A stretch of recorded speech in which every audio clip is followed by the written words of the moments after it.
Cilat ishin ato ditët më të vështira që ju i kaluat? Ditët kur doktoresha më thot që sa kisha hyrë në muajin e 7, më thot që zhvillimi i djalit ka ndaluar dhe ti duhet të operohesh patjetër.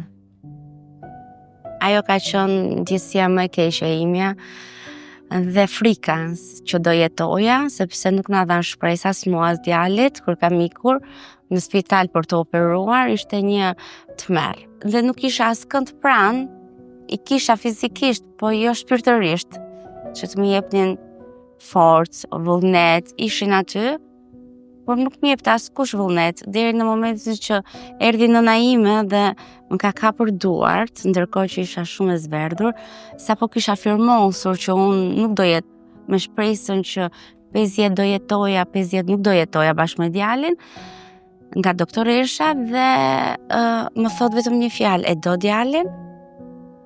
Po e dua, e kam thënë. Forca, se ti do ja dalësh. Edhe më këto fjalë më dhanë forcë dhe kam hyrë në operim dhe dolëm me sukses.